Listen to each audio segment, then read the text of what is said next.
just waiting to go live on my YouTube page as well. Yes, we are live. Hi, welcome everyone to another episode of Soul Therapy Live with Harleen Bagga. This is where we bring for you your questions about your life and what matters to you. We do this every Thursday at 7 p.m. This is a forum where you can talk to me about whatever you want and be rest assured that it will be answered and handled in the most appropriate way. I am a psychologist, the founder of Soul Therapy, and a multidisciplinary psychotherapist. I specialize in NLP, CBT, mindfulness, life coaching, and counseling. Today, we have lined up for you a lot of questions, about 5 questions that I have received from the community, and we will handle them one at a time.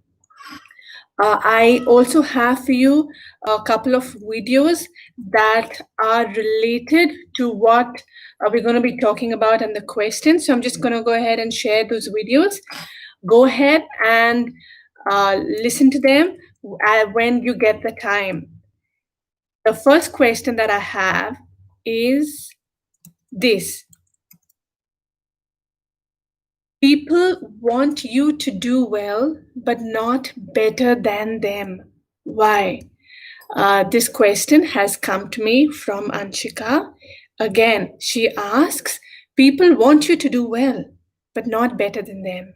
Why? The answer, Anshika, is very simple, right?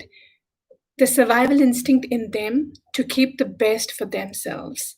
That is the basic and the foremost reason why people hesitate to see someone get ahead of them.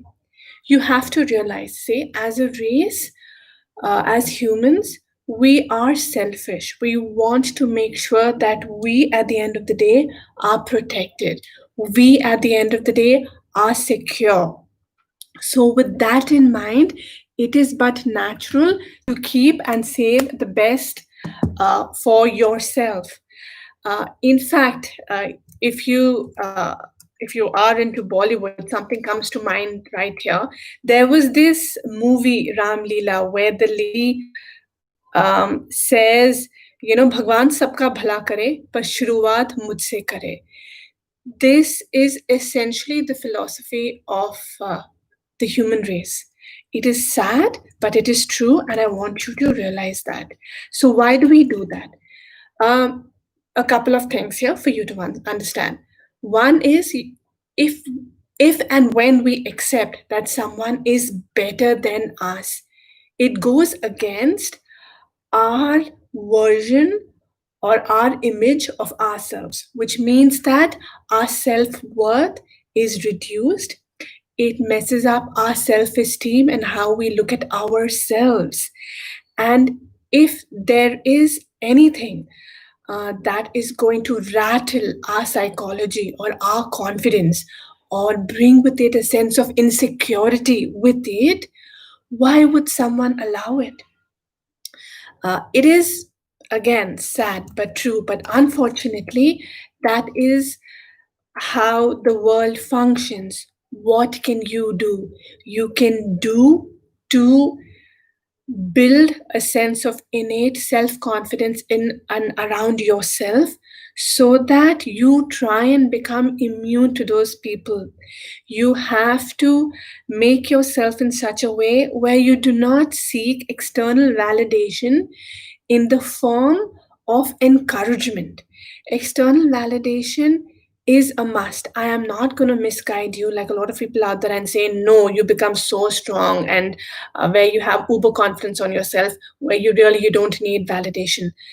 That, according to me, is just wrong.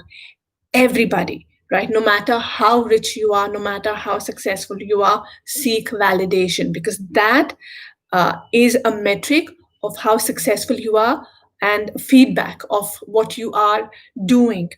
So, with that in mind, let the validation that you seek be a feedback that you want, which tells you and guides you whether what you're doing is right or wrong.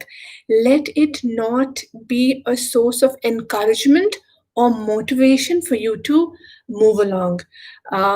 With that in mind, build your self awareness. Focus on building your self worth and self esteem in such a manner that you have clarity on what you want to achieve and how you can achieve that. In fact, I have shared with you a video that talks about jealousy versus envy. This is a video that I had done, I think, last month or so.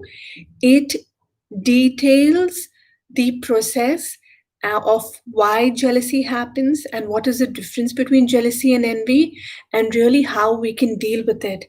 If, as a community, or even if as a person, each of us can develop that sense of innate confidence and that sense of security where we can become immune to, let's say, professional jealousy and envy, it will help in building a community that is better off for everybody. So I would encourage you to go ahead and view that video and leave your comments, leave your feedback. If there is something that you feel that is pertinent to you, but that is related to the topic, go ahead and leave me a comment and I will answer that as a reply to you. Or you can just go ahead and follow up the way you have done and leave me a message on my WhatsApp and I will get back to you. My second question for today is, I get criticized for not being able to multitask. I am sorry that that is the case, and that is really something that is happening to you. This is what I would want to tell you, that don't let anyone, and I mean anyone, misguide you or tell you that you are not good enough, right? Uh, because nobody has that. Nobody has that right to really make you feel sad or low about yourself. But when it comes to multitasking, see, you have to realize that multitasking is a overhyped phenomenon where we feel it is a boon or it is an asset to be able to multitask. But in reality, in fact, there was an article in the magazine Fast Company just recently that actually broke 3 myths about multitasking. Let me quickly talk to you about that and then answer your detail with a little bit more specificity. The first thing that the article, the first myth that it broke about was that people who multitask feel a sense of accomplishment for the number of tasks that they are able to accomplish. Know this: you are accomplishing many tasks, true, but you are doing a shoddy job of it. Because to do something 100%, you have to give it that kind of investment. So yes, you are feeling good about yourself. Yes, you're feeling that sense of accomplishment and the sense of greatness or supremacy, if you want to call it that. It is shallow and it is hollow and it is something that is just short-lived. That is the first myth. The second myth that the article talks about is that you save a lot of energy by being able to multitask, because while you are in that zone of working hard and being productive, if you're multitasking, people believe that really once you're in the zone, you are saving the energy of going up and down, or of becoming productive again and then falling down to being less productive. So this entire wave of being productive or less productive is done away when you multitask. But here's my comeback for that. Two things here, right? When you are shifting from one task to another, guess what is happening?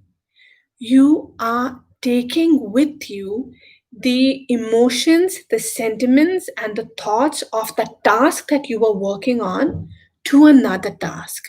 That is something called as attention residue, which means that when you are now working on a second task, you are also processing and filtering in your head the thoughts about your previous task.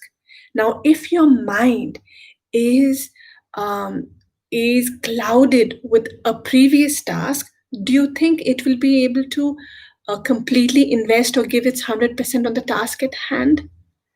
I don't think so. So, this entire concept of being able to shift gears and doing multiple things is really one that is very shallow and one that is misunderstood. The second thing that I'm going to talk here is, if I can refer to the article, is that um, it actually is draining your energy, because when you are shifting gears, moving from one task to another task, you are utilizing more of yourself to be able to shift your entire context from context one to context two. Where do you think that energy is coming from? From your mind, from your body. And if you are using all of your energy or most of your energy just to shift tangents, how much energy is going to be left to do the task? You can answer that yourself. And when your energy reservoir is depleted, do you think you have the creativity or the stability or the intellect to actually handle a crucial problem at hand? No, right? It's pretty simple if you think about it. The third myth that the article broke that I want to talk to you about is that you get better at multitasking the more you do it. That is true in a way, because habits, it becomes a habit, right? And then you get used to just shifting from one task to another to another. But is that really what you want? Do you really want to become that person who's unable to focus on one task? Do you really want to become that person who is really that short-sighted and has like it has a short attention span where you really have to move from one thing to another?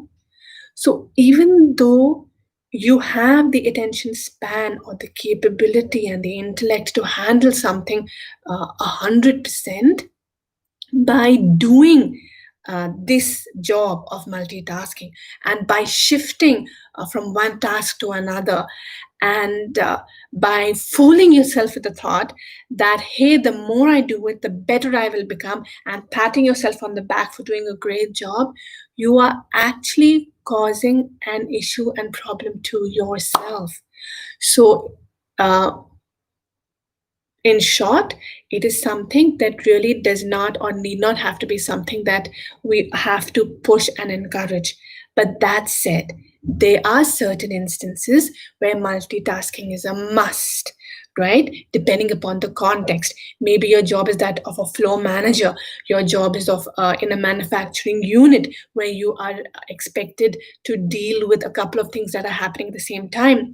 Maybe your job is as an operations guy. Maybe your job is as an admin or an assistant in a facility. So really, this concept of multitasking and its importance and relevance is dependent upon the context. So, to answer you specifically, if your job demands you to multitask so that you can be efficient in your workplace, then I recommend that you look into it. But if it is something that you can't do, if you are a creative person, if you are a person who likes to put in your 100% to whatever task you do, if you are a perfectionist, right? Because people who are perfectionists like to give their complete focus and attention to the task that they're doing. If that is who you are, then I would suggest that maybe you look for an alternate job that would enjoy and reward and encourage your perfectionist attitude, because each of us is different. I do not want you to box yourself in a place where you feel suffocated and frustrated, or worse, Change who you are as a person, because at that point you become unauthentic. And once you become unauthentic, it will unnecessarily cause problems, which is not really what we want to do. I hope that answers your question. If you have anything else, go ahead, leave me a message, leave me a comment on my YouTube video, or just reach me like you have on my messenger, and we can take this conversation forward. The third question that I have is, I have the worst luck in making friends. I spend so much of time with people, but whatever I do, it always fails. This is from Nitish. All right. So, Nitish, I would start answering your question by telling you, first and foremost, to please not label yourself, especially in the negative manner. I don't want you to tell yourself, I have the worst luck in finding friends. Because when you do that, you start believing it. And when you start believing it, unfortunately, the law of attraction says that you will start attracting a lot of negative energy, which is not what we want you to do.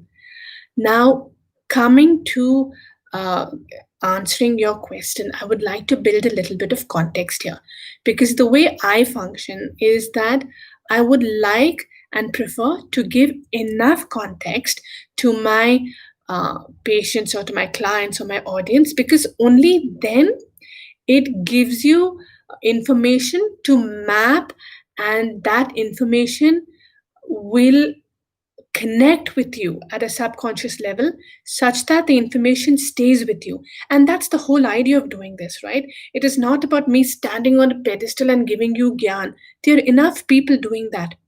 I am trying very hard to communicate in a manner that resonates with you, that you understand about, so that the lessons from it actually work for you and stay with you for a very, very long time. Now, coming back, there is a video that again I did, I think almost 2 or 3 months ago, which spoke about different kind of communicators or listeners. And uh, Okay, I have just shared the. Hi, Nisha. I have just shared the links of all the videos. I'm so sorry. Seems like I had not done it before. And also on my YouTube, seems like I have not really shared all the links. So I'm going to go ahead and share that once again. Um, so while I do, give me 2 minutes while I actually do that. Okay, so my talking about the videos that I shared, I'm just going to take a pause. The first video I shared was about parenting multiple children. It is the video that I just launched this week.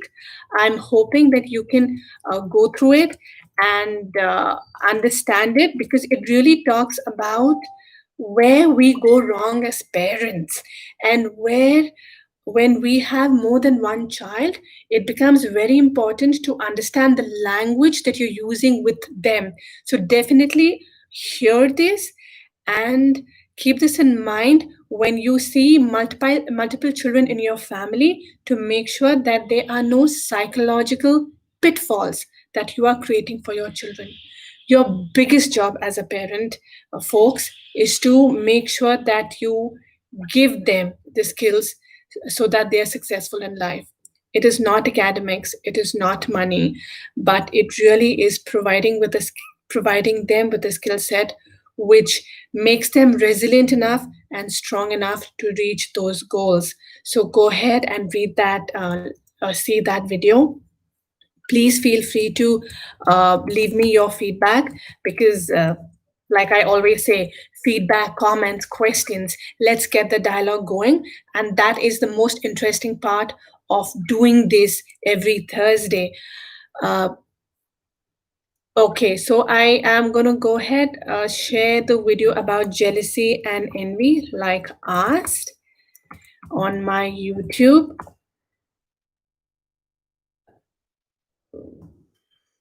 Okay, it is done. I have shared a video about jealousy and envy. Uh, Coming back, okay, we were talking about Nitish. So the worst luck in making friends.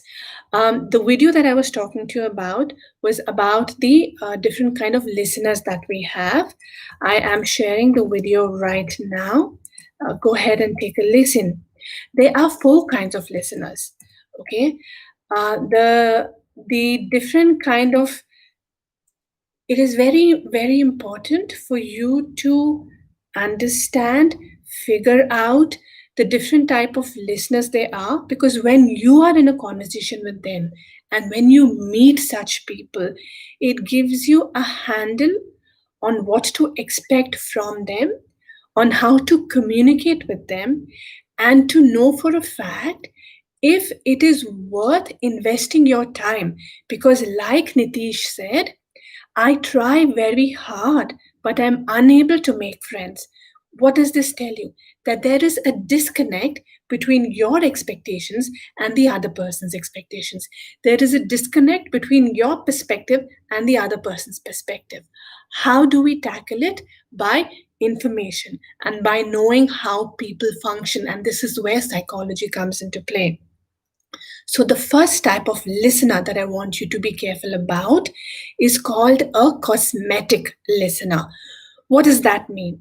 So, cosmetic listener or cosmetic communicator is a person who just sees you from far and says hi, hello, that simple greeting or a simple wave of hand. Now, if you are an emotional person or a religious person or a very philosophical or a romantic person, depending upon your psychology, it is, or blatantly foolishly optimistic person also, every sign that you see, even if let's say a cosmetic listener sees you on the road and gives you a smile and says hi, you will interpret that as a sign of them being close to you. You will interpret that as a signs of camaraderie, which really it is not. And it is very important that you realize that. Okay, so the first listener or the first communicator is a cosmetic communicator. What do you do? How do you figure it out? Think about how many times you have had a conversation with such a person. Before you get excited, before you latch yourself emotionally with that person, think in your head. Be that logical voice that asks yourself, hey, what do I do? Has this person really communicated with me before? Am I too quick in attaching myself emotionally to this person? You will get your answer, and your answer will make it clear whether that person is someone that you can call your friend or really just a cosmetic person. The second type of communicator is a conversational communicator. What does that mean? Conversational communicator is, let's say you go down to the park, you live in a community, you go to a park, or you go where to a children's classes, or on Facebook where you're just interacting with people. When you're having conversations with people, again, those that are emotional, those that really don't know better, or those that are insecure, or those that really are, again, optimistic, when they are in conversation with a person, they give their 100%, which means that they're giving 100% of their emotions as well.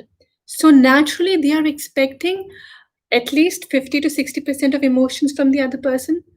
Unfortunately, the conversational communicators are at a very platonic level. They are communicating and having a conversation with you, but a conversation is being done at a very shallow and superficial level. Again, how do you figure out? Asking yourself, being that logical voice in your mind before attaching yourself and expecting that, oh my God, this person is my friend. I got along so well with that person. We had a conversation for about 30 minutes that in that class, and I'm resonating with that person. I'm bonding with that person. Before you start counting your chickens and start telling yourself that that person is your true friend and you have this amazing connect with that person, ask yourself, how many times have you spoken to that person? And every time you meet that person, is the conversation equally gratifying? Is the conversation equally satisfying? And is that person interested in having a conversation with you as much as you are interested in having a conversation with them?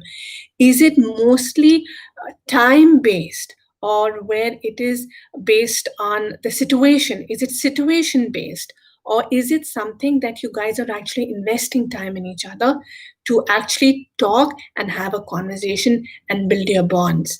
So do keep that in mind.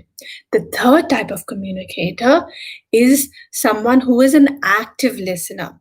An active listener can come under the bucket of your friends, not your deep, hardcore BFFs, not someone where you have your emotional bond with, definitely not your 3 a.m. friend.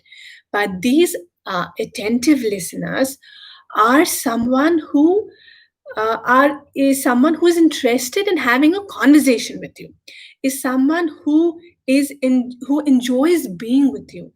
And when you are around with such a person, you know that person is actually listening to you, versus the conversational communicator who is just having a conversation but really had checked himself or herself out when you were talking. That is the difference between an attentive listener and a conversational listener or a communicator. Coming back, attentive communicators care about you. They want to know what is happening with you. They will follow up in the conversation by asking you more questions about what you are saying. They are interested in what's going on with you. And that is what makes them an attentive or an active communicator. So, where these people are concerned, anyone who is interested to know and find out how you are doing, you know for a fact that these people are worth investing your time in, to then see if you are able to build a bond or relationship or friendships with them. That needs to be your distinguishing factor. The last type of a communicator is that of a deep communicator or a deep listener. A deep listener or deep communicator is someone who not only is listening to you with their ears, but they are interacting with you with the entire body, their physiology. They're leaning forward, they're making eye contact, they're looking at you, they care. There is a sense of emotion, there is a sense of being invested in you and your betterment. Deep listeners are someone that can even identify and figure out if something is wrong with you. You know how sometimes you lie to a friend and that friend says, Chal jhoote, I know what's happening, or what's going on with you, even before you can open your mouth. These are deep listeners. So, Nitish, coming back to your question, instead of running after every person who has a conversation with you and blaming yourself and your luck for not being able to make good friends, I want you to step back. I want you to value yourself. I want you to have the confidence that you are a fantastic person and you deserve friends who care for you and who really matter to you. Use these guidelines next time you meet people and figure out who are the people that you want to invest in and how you want to invest in them. This will really help you in ironing out false expectations and unreasonable quarrels or misunderstandings that happen in a relationship. Again, if it does not work or this takes you to a next path, go ahead, write me a question, shoot me an email like you did, or you can even leave me a comment on my YouTube or Facebook. In your case, it'll be YouTube, and I will answer that. The next question that I have is let me just scroll it up. All right, this is to do with relationships. Sandhya has written to me. She says, I met him online and we seem hooked onto each other. But it seems too good to be true, and things are moving fast. What are your thoughts? Hi, Sandhya. Thank you so much for writing in. I appreciate you actually coming out and being honest with your feelings, because it's very courageous of you to do that, and I'm glad you did that. Uh, okay, Navita and Navi, I will just answer your question, but let me just go ahead and answer this question right now. Um, so Okay, so I met him online. So, what I want to tell you is trust your instinct, right? Our instinct uh, typically grows and develops over time based on the kind of person we are, based on our surroundings and our environment. Typically, the instinct is never wrong. Okay. And we have to learn to trust our instinct. The more we trust our instinct, give it a chance. Let it be wrong a couple of times. But the more we learn to trust our instinct, the stronger it will become to guide us in a path that is right for us. So, in your case, the fact that you are writing to me, what are your thoughts? There is something that is nagging you about this relationship. There is that survival instinct, if I could call it that, that is telling you something does not seem right here. Please listen to it. Do not ignore it. Many people foolishly ignore their instinct and get into a relationship that they are sad about. Okay, a couple of things that we do in a relationship is, and these could be the reasons that you are troubled with. See, especially in your case, it is an online relationship. You've like barely met him based on what you've written, right? When we meet someone and we want to be romantically inclined or in a romantic relationship with them, what happens very often is that we put our best foot forward, right? Which means that when you're talking to this person, it's a new person, it's a new relationship. We do that, by the way, also with friendships. So while my answer is to her in a romantic situation, to all my viewers and listeners, I want you to also keep this in mind with also your friendships, right? When we meet new people, unfortunately, what we do is we try and align our likes and dislikes to that person to be able to develop a rapport. What does that mean? Let's say if I'm a person who's an historical buff and I love to go to the museums, more often than not, the generic people, the masses, don't like museums that much. So when I meet someone who tells me, oh my God, I love music. I just love dancing, and we go pubbing every month. You are such a fantastic person. Why don't you join me? And you are a person based on your character who does not like to dance, and pubbing is not at all in your radar. But to establish a connect with that person, you say, oh, yeah, sure. Because in your head, you feel I have to compromise and I have to invest a little to be able to get some return. It's not a bad attitude, right? Everything has to be done in context. So I really don't have any right to generalize what I am saying. But I do want you to take it with a pinch of salt and see if you're able to make sense of it in your context. For anything more detailed than this, for anything that is more custom than this, go ahead and write to me and I will answer that.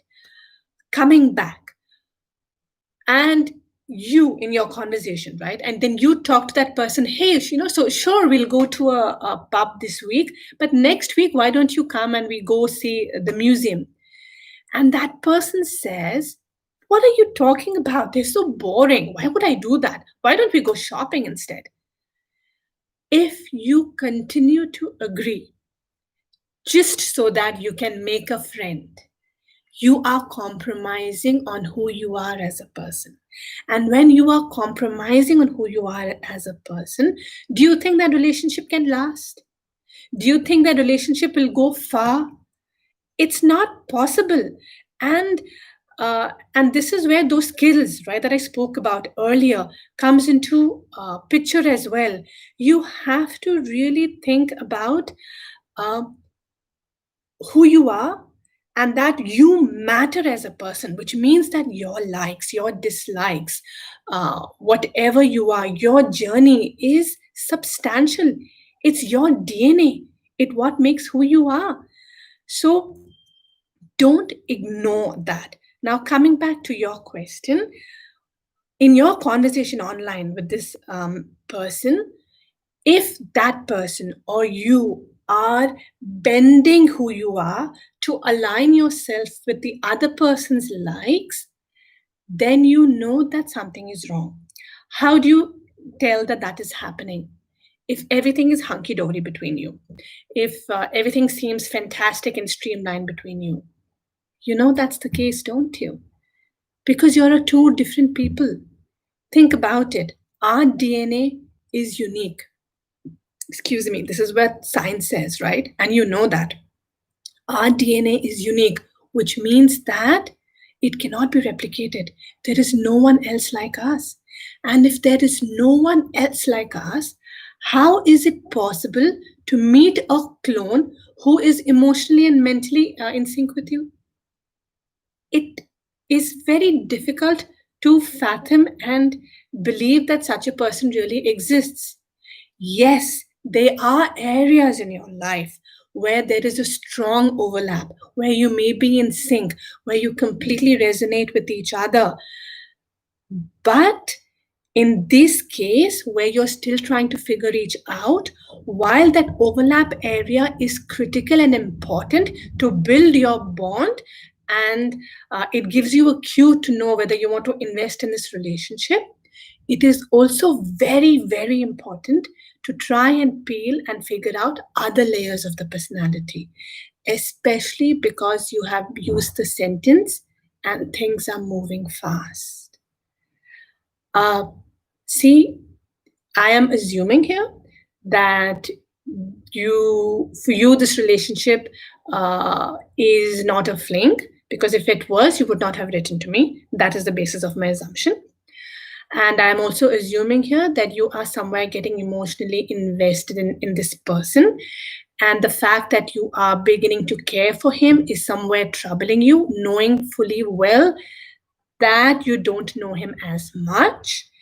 And thirdly, there could be overtures or suggestions of uh, things picking up pace, and that is somewhere jarring with who you are as a person.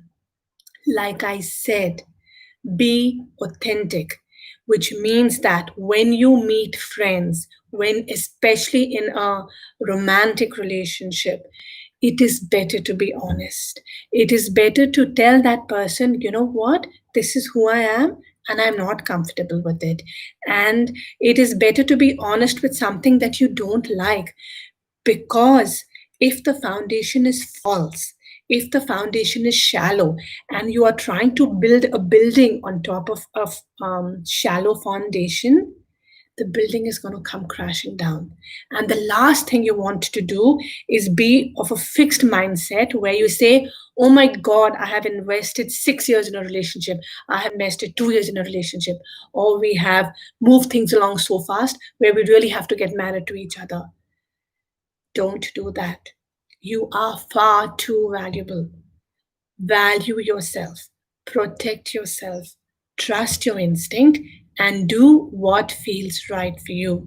If you need more information or advice, as usual, go ahead and reach out to me and I will get back to you. Now, coming back to the question that Navita had answered, asked. I'm so sorry about that. Navita, you said, if we are talking only over the phone, then how do I know what type of person is that and what is his listening capacity? Very, very good question. Um, Over the phone, there are again a lot of tell signs that you can use to figure out if that person is really interested. For instance, if you are talking about something that you are passionate about, pay attention. Is that person really following and listening? Or is that person trying to create an interrupt and change the course of the direction to somewhere else? Basically, is he trying to talk about something else? Is he or he trying to change the topic?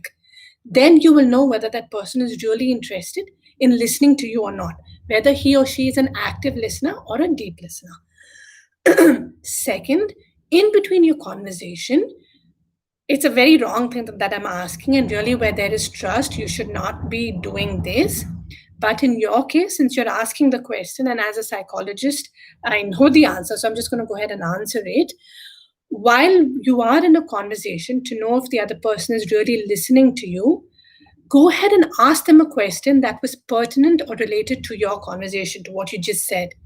If that person is able to answer, if that person is able to connect the dots, then you know for a fact that that person was an active listener. Because a conversational listener, or worse, a cosmetic listener, is more about themselves, where they want to talk just to fill time, or just to feel good about themselves. So these two tips can be used to figure out if that other person is really listening and what is his listening capacity. Second thing that I want you to do, especially in a lockdown situation where you're not meeting and you want to identify if the other person is worth investing in, is, well, I already spoke about it in the previous question. You can definitely use those tips as well.